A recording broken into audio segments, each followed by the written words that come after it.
2002, we will have no option but to raise taxes, and quite significantly by several percentage points. Government will go back to Bill Shorten and Chris Bowen's disastrous 2019 assault on investors, Chris, that you and your viewers would be very familiar with. Of all the contentious policies of the Labor Party, the one that has many people spooked most is capital gains. Imagine this. You've spent years scrimping, saving, and investing, maybe in a rental property, a small business, or even a modest share portfolio, dreaming of a secure retirement. You've played by the rules, worked hard, and made smart choices. But then, out of nowhere, the government swoops in with a shiny new tax plan that feels like a punch to the gut. Your reward for building wealth? A bigger tax bill. Welcome to Labor's latest brainwave on capital gains tax, a policy that sounds like it's about fairness but smells like a cash grab. Buckle up, because today we're diving into why this plan could torch your financial future and why it's not the housing fix they're selling you.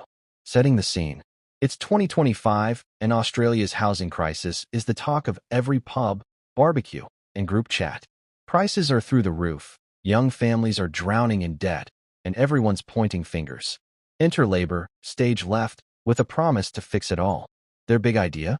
Mess with the capital gains tax. Yep, that discount you get when you sell an investment you've held for over a year. Right now, you get a 50% discount on the taxable gain, which means if you make $100,000 profit on a property, you only pay tax on $50,000. Sounds reasonable, right? It's been a cornerstone for Aussies building wealth through property, shares, or small businesses. But Labor's got other plans. They're floating a proposal to slash that discount to 25% for most investments, while dangling a 70% discount for shiny new apartments. And trust me, this isn't about housing. It's about filling government coffers while dressing it up as social justice. The problem? Let's break it down with a real-world example. Picture Sarah, a nurse in her 40s. She and her husband, a trad, bought a small investment property 10 years ago for $400,000. They've been renting it out, using the income to cover the mortgage and save for their kids' future. They sell it today for $700,000. Under the current system, their $300,000 profit gets a 50% CGT discount, so they're taxed on $150,000. If they're in the 37% tax bracket, that's about $55,500 in tax. Not cheap, but manageable. Now, under Labor's plan, that discount drops to 25%. Suddenly, they're taxed on $225,000, meaning a tax bill of $83,250. That's an extra $27,750 they didn't plan for. Poof, there goes their dream of paying off the family home or funding their kids' uni fees. And it's not just property investors like Sarah getting hit. If you've got shares, a managed fund, or even a small business you're planning to sell for retirement, you're in the firing line too. That cafe you've poured your heart into for 20 years, the one you hoped would fund your golden years. Labor's plan could shave thousands off what you take home when you sell. It's like the government saying, "Thanks for building something valuable. Now give us more of it." The housing myth. Labor's selling this as a housing affordability fix, and it's a slick pitch.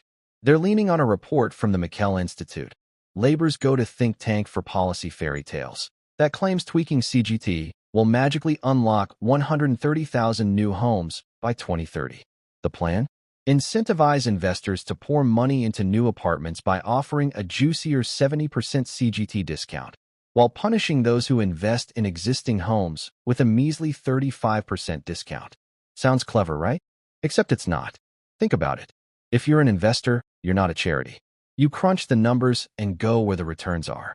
If Labor makes existing properties less profitable, you're not going to rush out and buy an overpriced off-the-plan apartment with dodgy plumbing and a straight-up fee that could bankrupt a small country. You might just take your money elsewhere, maybe overseas property markets, crypto, or even a term deposit.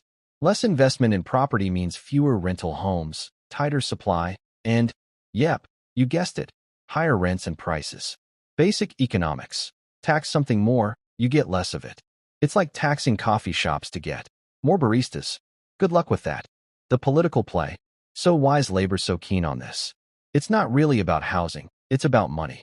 The government's got a spending problem, and they're desperate for cash without the political fallout of hiking income tax or GST. Enter CGT, the perfect target. They can spin it as hitting wealthy investors, while hoping you don't notice that the real victims are everyday Aussies, nurses, teachers, small business owners, who've been smart with their money. And the pressure's coming from all sides. Labor's rank-and-file members are chanting for CGT reform like it's a footy grand final. The Greens are going even harder, demanding the CGT discount be scrapped entirely. Their logic? Nuke private investment to fund public housing. Noble in theory, catastrophic in practice. Then you've got state premiers like Chris Minns and NSW dropping hints about a fresh look at CGT. Translation: they're eyeing your wallet and calling it progress. The real-world impact. Let's zoom out. This isn't just about numbers on a spreadsheet. It's about dreams, plans, and futures. Take Mike, a 50-year-old mechanic who's been running his auto shop for decades. He's planning to sell it in a few years to retire.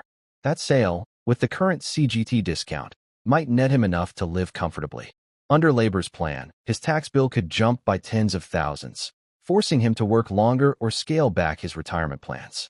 Or think about Priya, a young professional who's been diligently investing in a share portfolio. She's not rich, she's just trying to get ahead. A higher CGT bill means less for her first home deposit or her future family. Even if you don't invest, this hits you indirectly.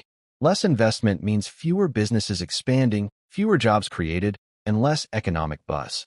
It's a ripple effect. Punish success, and you get less of it. Less innovation, less growth, less opportunity. And let's not forget inflation. Over time, it eats away at your investment gains. The current CGT discount helps soften that blow. Slash it, and you're taxing people on gains that might just be keeping up with the cost of living. The history lesson. Labor's been down this road before, and it didn't end well. Remember 2019? Bill Shorten and Chris Bowen tried a similar CGT and negative gearing crackdown. Aussies saw it for what it was, a tax grab dressed up as fairness, and sent Labor packing at the election. The lesson? Australians don't like politicians treating their hard-earned savings like a public piggy bank. Yet here we are, with Jim Chalmers and the McKell Institute dusting off the same playbook, hoping you're too busy watching Netflix to notice. The spin and the reality. The McKell Institute's report is the shiny wrapper on this policy turd. They claim their targeted CGT changes will boost housing supply, but their numbers are flimsier than a cheap umbrella in a storm. Predicting 130,000 new homes by 2030 assumes investors will behave like robots, blindly chasing tax breaks. Real people don't work that way. They weigh risks, returns, and market conditions. Make property investment less attractive, and they'll bolt to safer bets. And don't fall for the social aim spin. The McKell Institute CEO, Edward Kavanagh, says the tax system should be better calibrated for society's goals. Since when did paying more tax become a group hug? This is about revenue, not fairness. Labor's eyeing the estimated $10 billion a year they could rake in from higher CGT. Money they need to fund election promises without the political courage to reform the GST or cut spending. What's next? Jim Chalmers is in a tight spot. He's got his party, the Greens, and think tanks like McKell pushing for CGT changes. But he also knows the 2019 election was a bloodbath for Labor's tax plans. He might try to sneak this through under the guise of an economic reform roundtable, claiming he's just following expert advice. It's clever politics. Blame the wonks, not the ideology. But it's terrible policy. The housing crisis needs real fixes: streamline planning laws, release more land, cut red tape for builders. Taxing investors more won't build a single extra home. It'll just scare off the people who fund them. And while Labor's at it, they're muttering about negative gearing and franking credits too. It's a full-on assault on anyone who dares to invest rather than spend. So what can you do? First, don't buy the spin. When Labor says this is about housing affordability, ask yourself, how does taxing your investments more make homes cheaper? It doesn't. It just makes it harder for you to build wealth. Second, talk about it. Share this with your mates, your family, anyone who's got a stake in their future. And third, keep an eye on the news. If Labor pushes this through, it'll affect your retirement, your investments, and even the broader economy. This isn't about rich property tycoons with penthouses in Sydney. It's about people like you. Ordinary Aussies who've worked hard, taken risks, and invested wisely. Labor's CGT plan is a tax on your ambition, dressed up as a housing fix. Don't let them sell you that fairy tale. Stay sharp, stay informed, and hold on to your wallet. The housing crisis is real, but Labor's CGT grab is a fake solution. It's like trying to fix a broken car by taxing the mechanic more. If you want to dive deeper into how policies like this could reshape Australia's future, check out our next video right here. Until then, keep asking questions, and don't let anyone convince you that your success should pay for their